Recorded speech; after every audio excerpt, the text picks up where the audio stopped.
Panghol!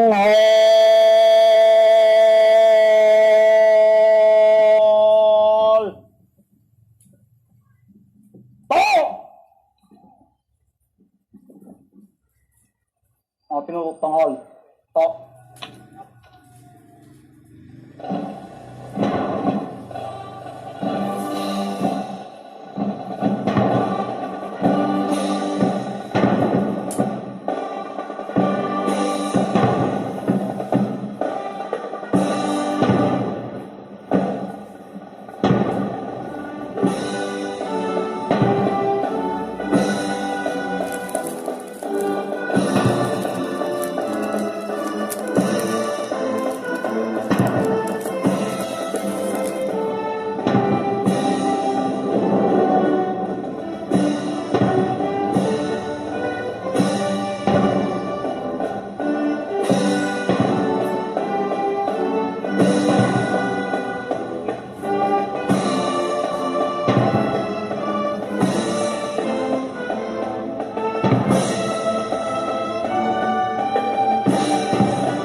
Pinuno, baba. Alis. Ang dadala. Alis. Please be seated. Baba!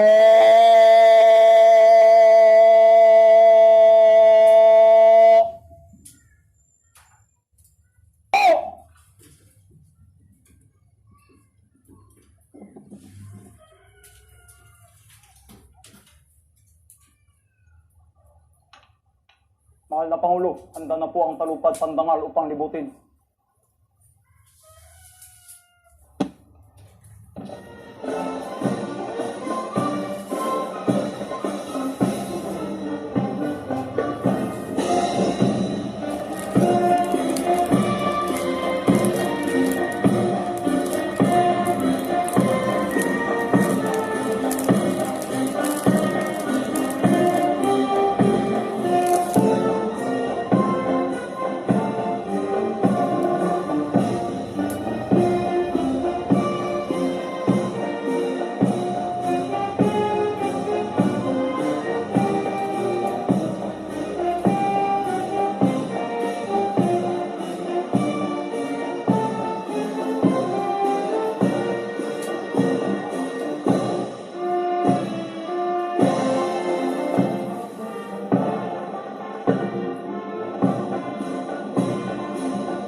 Pinuno tanghol. To! Pinuno, baba. Alis. Ang dadala. Alis. Baba!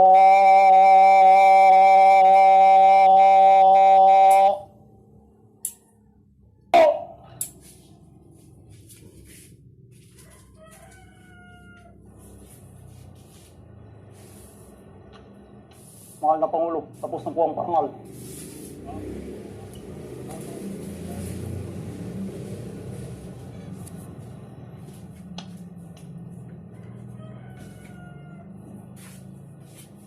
Mga kasama, pinapabot ang ating panauhing pandangal, His Excellency Ferdinand Romualdez Marcos Jr., President of the Republic of the Philippines, ang kanyang taos-pusong pasasalamat sa parangal na iginawa natin sa kanya ngayong hapon. Mabuhay! Pinuno, baba. Alis.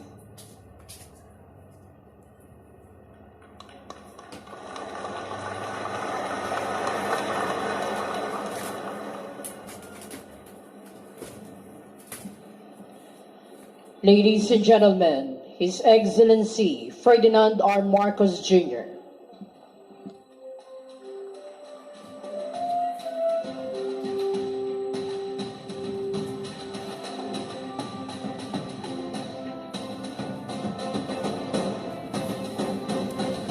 Please be seated.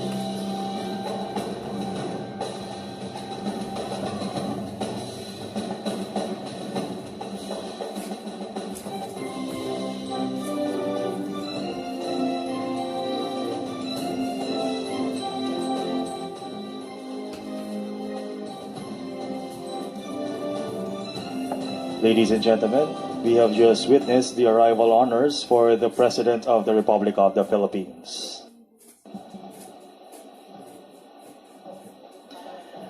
Arrayed before us on the ground are the contingents in their gala attire and battle dress attires. In gala attire, we have the Cadet Corps Armed Forces of the Philippines, the Philippine Army, the Philippine Navy with the Philippine Marine Corps, and the Philippine Air Force. In their battle dress attire, comprising the combat contingents of the major service commands, are the Army's 1st Scout Ranger Regiment Special Forces Regiment Airborne, the Navy's Force Reconnaissance Group, Naval Special Operations Command, and Marine Battalion Landing Team, and the Air Force's 7th Special Operations Wing, supported by the personnel from the AFP Peacekeeping Operations Center, the medical as well as the humanitarian assistance and disaster response personnel.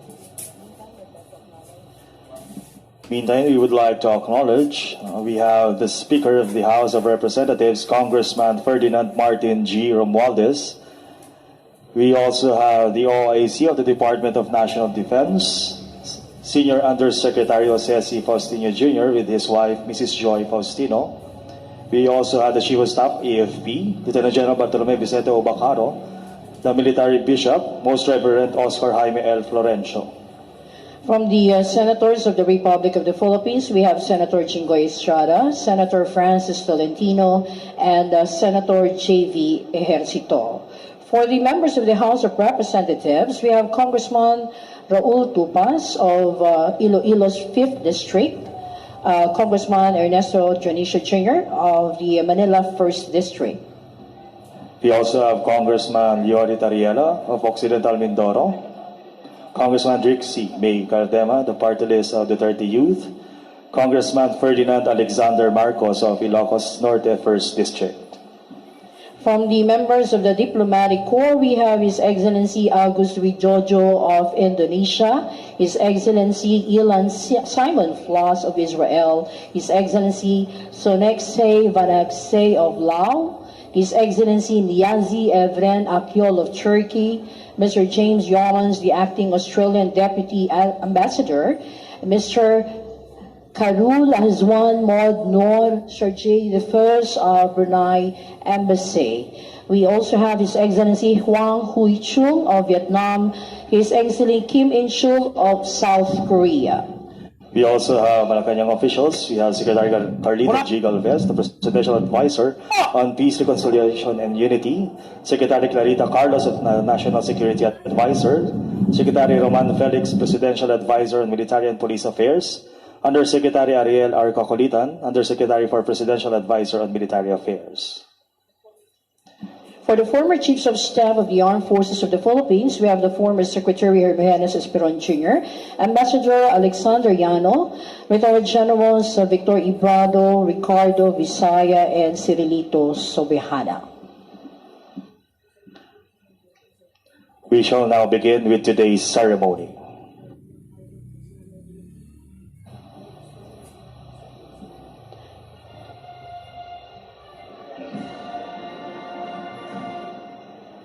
You have just heard the sound of the attention call, which signals the start of the ceremony. Distinguished guests, ladies and gentlemen, mabuhay! We are delighted by your presence to witness another milestone in the annals of the Armed Forces of the Philippines as we celebrate its 87th anniversary. Also, we are privileged that we have in our midst as our guest of honor and speaker, the President of the Republic of the Philippines and Commander-in-Chief of the Armed Forces of the Philippines, His Excellency Ferdinand R. Marcos Jr. Looking back 87 years ago, the Armed Forces of the Philippines was formally organized during the American Commonwealth era through National Defense Act of 1935. During the Philippine Commonwealth period, President Manuel Luis Quezon, the first president of the Commonwealth, renamed the Philippine Army to Armed Forces of the Philippines on December 21, 1935, in accordance with the National Defense Act of 1935. Thus, December 21 of every year is designated as Armed Forces of the Philippines Day. To proceed with, the troop commander for this ceremony is Rear Admiral Renato P. David, the commander of the Naval Education, Training and Doctrine Command of the Philippine Navy. Tanghal!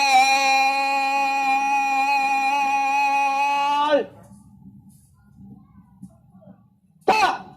Please rise for the presentation of command and honors. Alapunan at mga pinuno, bugay kamay! Na!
Alapunan at mga pinuno, baba kamay!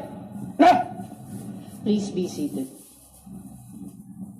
Baba!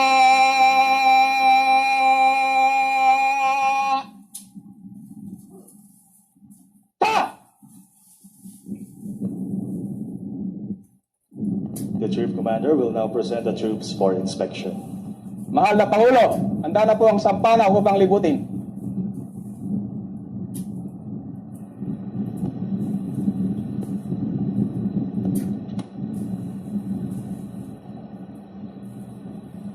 His Excellency Ferdinand R. Marcos Jr. will inspect the troops to be accompanied by the Chief of Staff, Armed Forces of the Philippines, Lieutenant General Bartolome Vicente O. Bacaro. They will also be joined by the Troop Commander, Rear Admiral Renato P. David.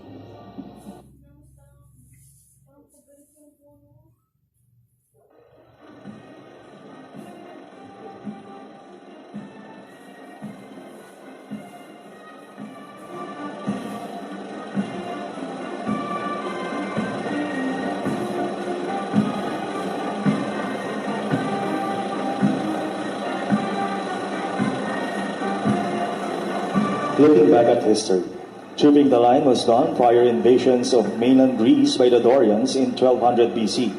This is the act of inspecting the soldier's condition before and after each battle. Today, this military tradition is being observed to signify the common trust between the troops and their commander. The Armed Forces of the Philippines is mandated by the 1987 Philippine Constitution to protect the people and secure the sovereignty of the state and integrity of the national territory. This mandate has evolved and expanded as embodied under the national military strategy from the traditional mission of war fighting to include non-traditional roles such as peace support, peacekeeping operations, and humanitarian assistance and disaster response operations.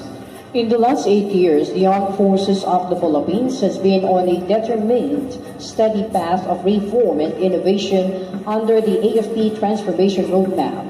The quest to become a world-class Armed Forces of the Philippines and a source of national pride by 2028 is made more relevant by the adoption of the performance governance system, which has enabled the creation of the AFP transformation roadmap. As a testament of the AFP's commitment to good governance, the AFP's recent efforts are geared towards the attainment of Base Camp 2022, which aims to contribute significantly to the attainment of a credible defense posture. These base camps are fundamental to achieving our vision to be a world-class armed forces source of national pride by 2028. Through formalized partnerships and other engagements, active support and participation of key stakeholders are vital to accomplish the AFP's mission to end local communist armed conflict. Key stakeholders include the government, civil society organizations, business sector, and the community. Considered as one of the most valuable assets, the AFP gives importance to human resources by promoting and strengthening the personnel's morale and welfare. On top of modernizing assets as part of the AFP's journey to be transformed, personal reform has been one of the strategic priorities. The AFP puts premium to the human capital. Hence, it is an accountability to monitor and evaluate performance, being relevant and trustworthy. The campaign accomplishments and successes in pursuit of a modernized armed forces and personal reforms for the past few years were instrumental in gaining the trust of the Filipino people. Furthermore, highlighting some of AFP's accomplishments during this year includes gains from internal peace and security operations, external defense, modernization and capability development, as well as international bilateral and multilateral engagements. Contributing to the country's internal security and stability, the AFP dismantled a number of guerrilla fronts of the New People's Army and was able to neutralize some of its members and recovered numerous firearms. The AFP also took part of the successful oath-taking of new parliament members of the Bangsa Moro Transition Authority, represented by Islamic Front and the Moro National Liberation Front. It has been assisting the Office of the President and Unity in the ongoing decommissioning of MILF personnel and firearms. The AFP was able to conduct regular maritime and air patrols, utilizing its existing maritime and air domain awareness platforms, resulting in the detection of numerous vessels passing Philippine waters. Moreover, alongside these accomplishments, the AFP is able to complete some projects under the AFP's Horizons 1 and 2 modernization program.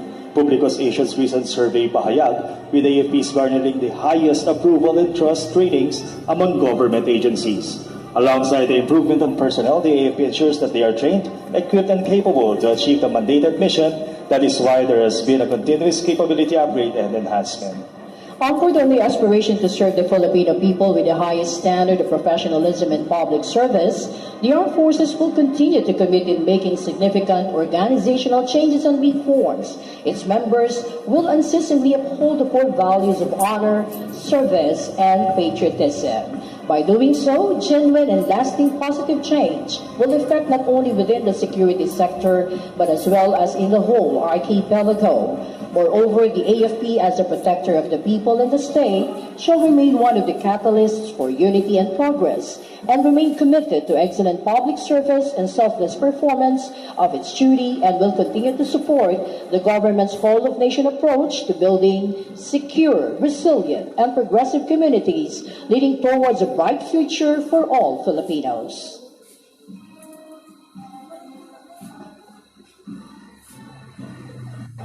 Ladies and gentlemen, the Commander-in-Chief, Armed Forces of the Philippines, President Ferdinand R. Marcos Jr.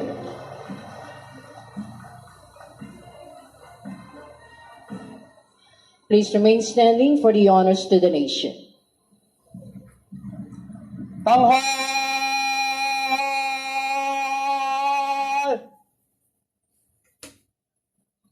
Ta! Kalpunan at mga pinuno, huwag kamay!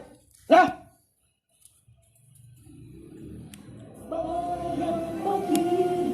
Talas ng silanganan, alam ng puso, sa dibdib mo'y buhay. Lupang hinirang, tuyan ka ng magiting, sa manlulupig, di ka patitiil, sa dagat at bundok, sa simot at sa lahat ng baghaw, may bilagang tula at awit sa paglat at litang kay na naglilingling, ang bituin ng araw niya kailan pamay di magdidilim, lupa ng araw na luwal, hatid pagsinta, buhay ay lang langit sa piling mo. Aming ligaya dapat may mga api ang mamatay ng dahil sa'yo. Alupunan at mga pinuno, baba kamay! Yeah! Once again, please remain standing. Baba!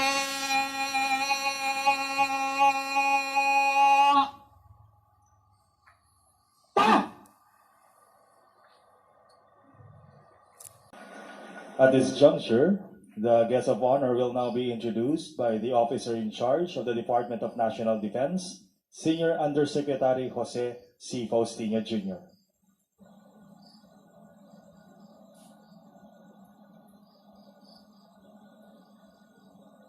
Ladies and gentlemen, the President of the Republic of the Philippines, His Excellency Ferdinand Romualdez Marcos Jr.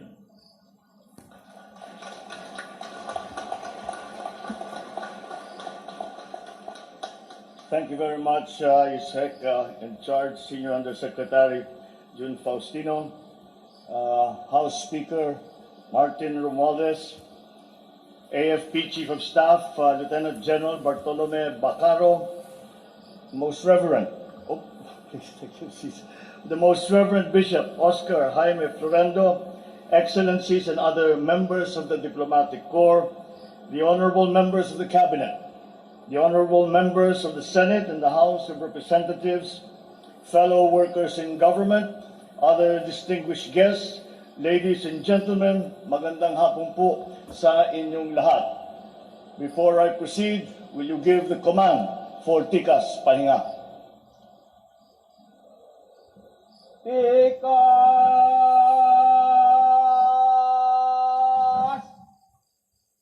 Nga! Alupunan, TIKAS! Nga! Good afternoon. To the men and women of the Philippine Armed Forces, my greetings on the occasion of your 87th anniversary. This year marks an important milestone for our armed forces. After a 2-year slump, we can now finally celebrate in numbers the gallantry of the Filipino soldier who fought for nearly a century to keep the peace, uphold democratic ideals, and defend our country. As one of the pillars of our national security, our armed forces have never failed us. The pandemic may have upended lives and livelihoods, but you have remained steadfast, not just in the fulfillment of duty, but also in assisting the government in fighting this insidious, unseen war. The country and its people are forever grateful to you for your service. For years, growth in the regions has been held back by the presence of communist terrorists, lawless elements who hamper the delivery of government services and infrastructure development. Through your efforts, along with other law enforcement authorities and government agencies, we now see a significant decline in their numbers, and that you have helped to pave the way for development, to foster and for communities to live in peace. In recent years, our country has been experiencing extreme weather events that at times have crippled cities, provinces, the entire nation. In these scenarios, your support to humanitarian assistance and disaster response efforts through mobilizing assets and the immediate deployment of personnel has saved very many lives. The world we live has changed. Apart from climate change-related disasters, we are now confronted with a different and complex security environment. It brings with it new challenges that require us to adapt. I laud the armed forces for sustaining your existing defense and security engagements whilst exploring new areas for cooperation with your counterparts overseas. New security challenges do not recognize borders, and we must continue to work with our neighbors, our allies, partners, and friends to address mutual security concerns. And aside from these partnerships, The armed forces needs to have in its arsenal the capabilities to effectively combat threats and to secure the country, all its more than 7,000 islands and all its features. My marching guidance has always remained constant. We commit to the cause of peace. The security and stability of the country remains the priority. I call on you to continue performing your duties as you have had for many, many years, and competently so that our country can achieve peace and security and sustain economic prosperity. Rest assured, to all the AFP and all the uniformed services, that this administration remains committed to the modernization of the AFP. We will be partners. We will be partners towards your vision of a strong, credible, world-class armed force that is a source of national pride and a source of national security. Hindi lingid sa aking kaalaman ang sakripisyo ng ating hukbo at ang panganib na kanilang hinaharap sa tawag ng tungkulin. Kaya naman, bukod sa kagamitan, patuloy natin susuportahan ang kanilang pangangailangan. As your Commander-in-Chief, I join the entire nation in expressing our profound and sincere gratitude to your unwavering loyalty and service to the country, to the Constitution, and to our people. Isang maligaya at makabuluhang anibersaryo sa ating lahat. Sumasa inyo ang aking pinakamataas na pagpupugay. Maraming salamat po. Mabuhay po ang AFP.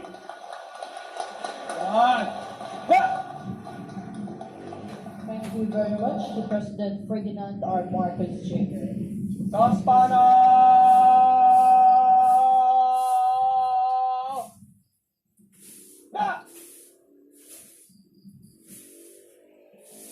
A memento will be presented to the guest of honor and speaker, the President of the Republic of the Philippines. It will be presented by the Chief of Staff of the Armed Forces of the Philippines, Lieutenant General Bartolome Vicente O. Bacaro.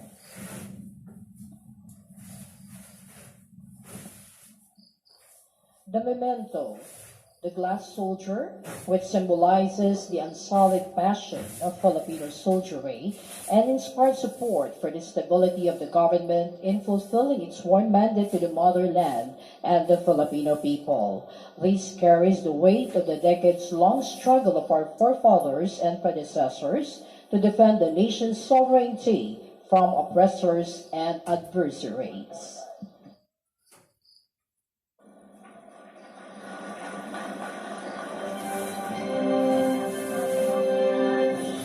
Well, thank you very much to His Excellency. It also has the capability for counter-air operations, maritime patrol, close air support, maritime strike, battlefield air interdiction, and armed escort. The FA-50PH had been the primary air asset that was utilized during combat air operations in Marawi City against the ISIS-inspired terrorists. To this date, the aircraft, tagged as Agila ng Pilipinas, have proven to be the most lethal weapon system able to perform a diverse and versatile role in performing air defense and surface attack for the Philippine Air Force.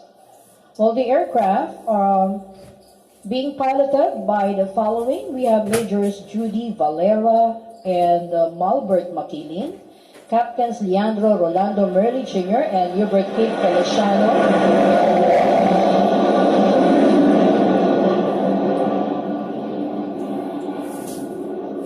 Well, there you have it, ladies and gentlemen, the 50 or the FA-50PH aircraft, tagged as the Agila ng Pilipinas.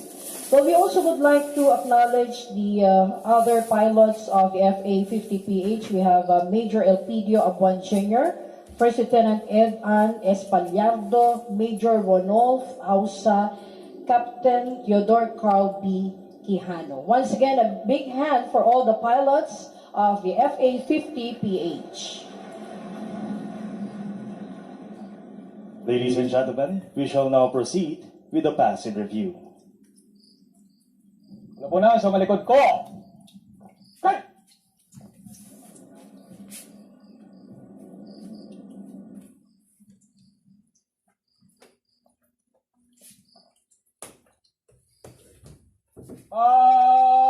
Sa masid!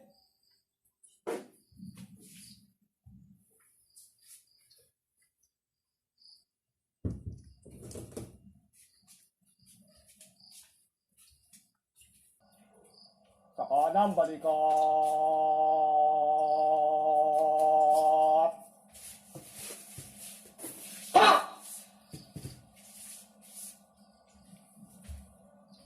Talupad, ulang talupad. Pasulong. Pinanok, pasulong.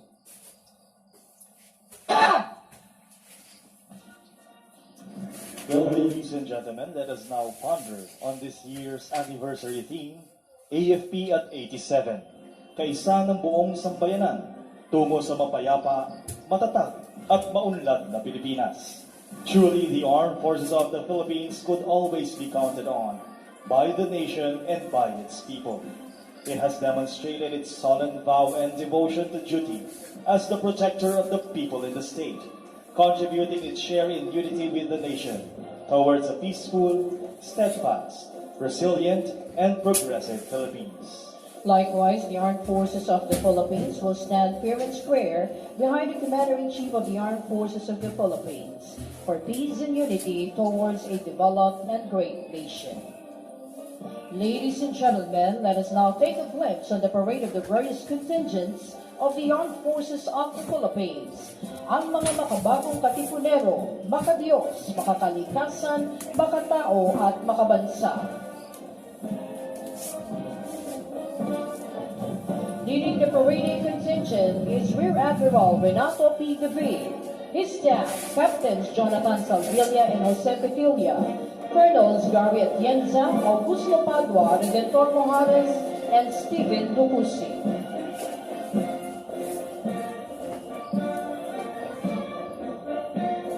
Following is the AFP Composite Band under the baton of Technical Sergeant Tony Isay.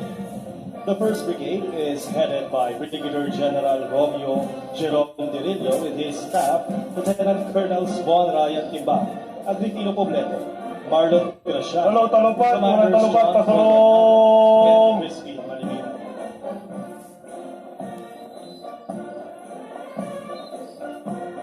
Pasulong. Cut!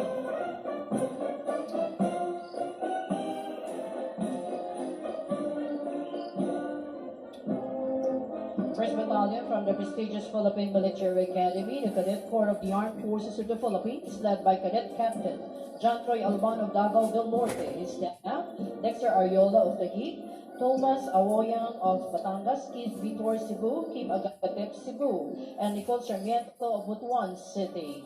These young male and female cadets are the future leaders of the Armed Forces of the Philippines from the different regions of the archipelago. Following is the contingent from the Philippine Army represented by the Security and Escort Battalion under Major Fabian Ranet, with his staff Major Arbutante, Major Quid, Captain Ignacio, and Major Sol. The Army has been a beacon of hope and progress. It has contributed to strengthening Filipino institutions, communities, and individuals by advocating for personal governance and by rebuilding itself into an organization loved by the people. Next, we have the contingent from the Protectors of the Philippine Seas, the Philippine Navy. The Navy secures our territorial waters and conducts sea lift operations in support of our troops, performs mercy missions, rescue and relief operations during calamities, and protects our marine resources and environment. The contingent from the Angels of Mercy, the Guardians of the Philippine Skies, and the first line of defense, the Philippine Air Force, led by Lieutenant Colonel Vic Anthony C. Robles, with his staff Majors Ronquillo, Alexander Ilagan, Yusuf Tang, and Henry Allen Galvan. The Philippine Air Force is primarily tasked to secure our country's airspace as a forward defense shield. They conduct search, rescue, and relief operations during calamities. The audience is requested to rise for the passing of the national colors.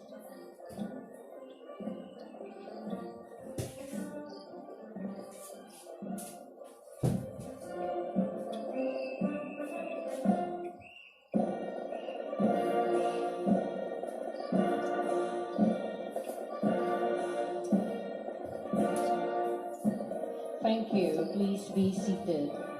Following is the AFP masked colors, consist of the major service commands, unified commands, and the AFP-wide service support units. The 2nd Brigade is under the command of Brigadier General Danilo Benavides with his staff, Lieutenant Colonels Richie J. Bisco, Melvin Madayag, William D. Roy, John De La Cruz, and Ronald Dapizon. The 1st Battalion consists of the Special Operations Forces of the Philippine Army, the 1st Scout Ranger Regiment, and the Special Forces Regiment Airborne, headed by Lieutenant Colonel Gregorio Inumpa. His staff, Major Rolly Villaluna, Major Arnel Carangdang, Captain Reynal Lopez, and 1st Lieutenant Tagura. These units specialize in unconventional warfare and small unit operations, ranging from reconnaissance, intelligence, demolitions, and other special operations. This time we have the Special Operations Forces of the Philippine Navy, the 4th Reconnaissance Group, the Naval Special Operations Command, and the Marine Battalion Landing Team headed by Lieutenant Colonel Lloyd Ian M. Cagampan with his staff, Lieutenants Cody Vincent Bongkak, Melbert Fernando, Majors Ian Villesa and Jean Paul San Gabriel. The Naval Special Operations Command is capable of conducting maritime special operations, which include high-risk visit, board search and seizure, gas and oil platform takedown and retaking. The 7th and Special Operations Wing of the Philippine Air Force, led by Lieutenant Colonel Nasul Sahili, his staff, Majors Elmer Barcenas, Amandio Gomez, Edmundo de la Cruz, and Captain Jonathan Cave. The 7th and conducts special operation and, of course, performs other contingency operations in support to the Philippine Air Force mission. This time, we have the contingent consists of the AFP peacekeepers, medical personnel, and humanitarian assistance and disaster response operators under the command of Lieutenant Colonel Wilbert Basquinas. His staff, Majors Melvin Diploma, Glenn De Ramos, Ronnie Sicad, and Lieutenant Colonel Benavides. The AFP peacekeepers respond to foreign conflict-stricken areas conducting peacekeeping operations.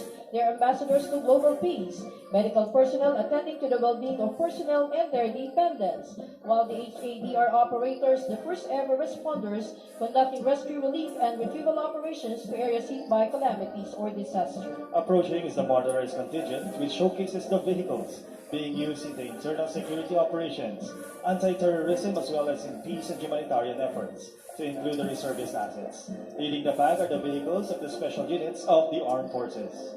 We have the Philippine Army's Kia Light Tactical Vehicle with machine gun as weapon system. Following is the Spider Philippines Air Defense System, the Philippine Air Force's Air and Defense Systems, which will protect vital installations and key assets of the country. This is the central control unit of the air and missile defense. It will be part of the Air Force Integrated Air Defense alongside the Air Defense and Surveillance Radar System and fighter aircraft for a layered air defense operations. We also have the troop carrying vehicle, which is an armored vehicle with machine gun as its weapon system. We also had the troop carrier, an all-terrain vehicle or ATV being used by the Light Reaction Regiment, the premier counter-terrorist group of the Philippine Army. Before you is the KM452 shop van track from the Chemical, Biological, Radiological, and Nuclear Unit of the Philippine Army. Next, the rigid hull inflatable boat with 2 machine guns being used by the Naval Special Operations Command.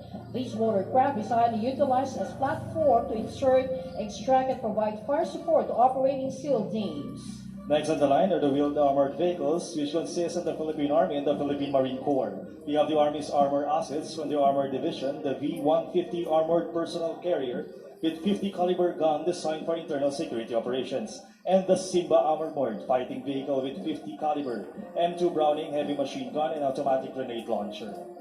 Following are the Marine V-300 light support vehicles of the Philippine Marine Corps.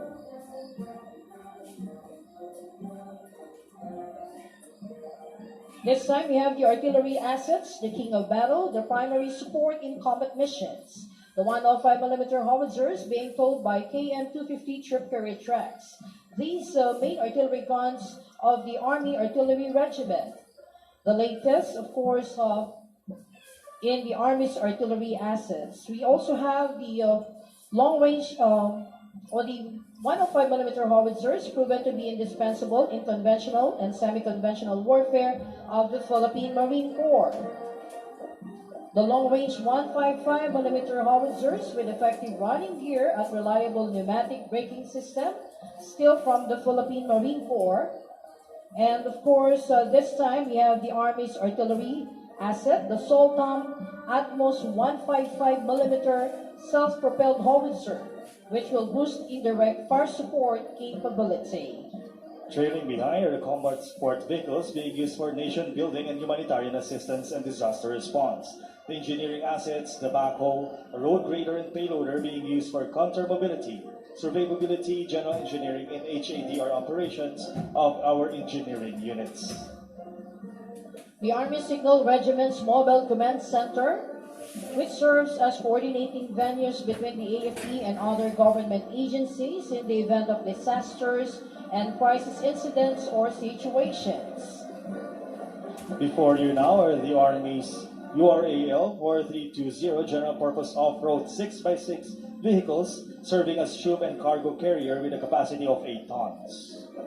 The SADCO medium troop carrier truck would accommodate 1.5 ton capacity, whereas this kind of truck also serves as troop and cargo carrier. Well, still for troop and cargo carrier, the KM-450, and on board we have the AFP peacekeepers. The Command, Control, and Communications truck of the Naval Information Communications Technology Center, which serves as a venue for coordination between the AFP and other government agencies in the event of disasters and crisis incidents. The C4I Star Information and Communication System will provide operational data capability to AFP's individual joint service and command center. We also have the KM451 ambulance truck, which is mounted by an integrated shelter equipped with emergency rescue medical devices.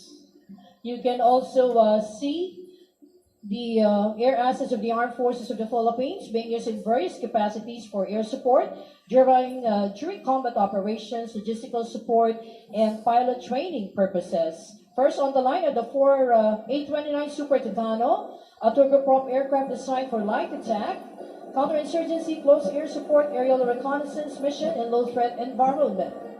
We also have the 3 Black Hawks, 1 B-412, 1 S-76A, 1 T-129 attack helicopter, 1 AH, 1 S Cobra, and 1 EW-109.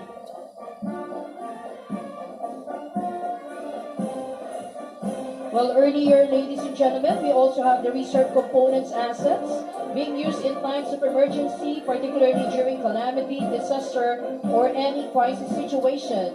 They're from the affiliated reserve units of the Armed Forces of the Philippines.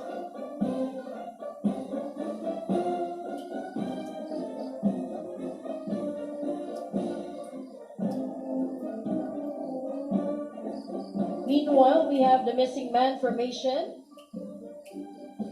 This is an aerial salute performed as part of a flying pass of aircraft, typically in memory of a fallen soldier. The planes fly in a formation with a space where one plane departs from the pack.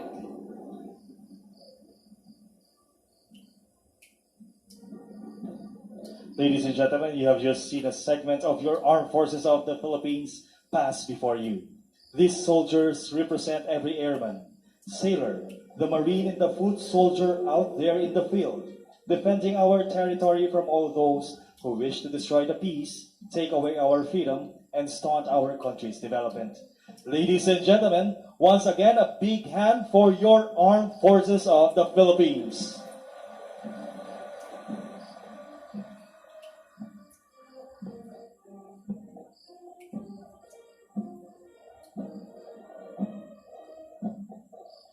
The Troop Commander, Rear Admiral Renato P. David, will now report for the termination of the activity.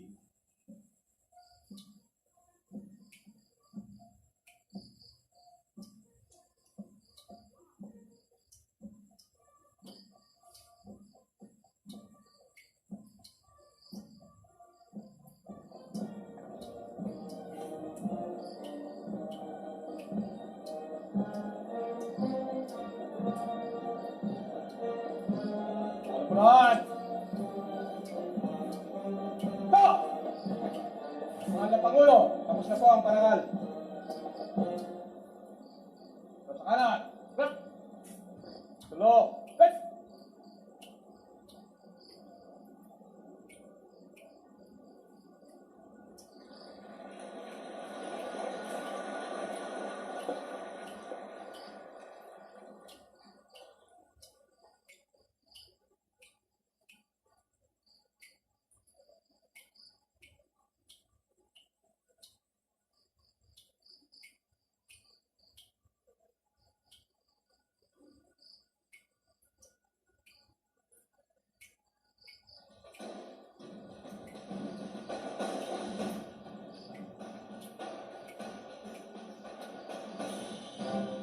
Ladies and gentlemen, how about a big hand for the Troop Commander, Rear Admiral Renato P. David, and his staff.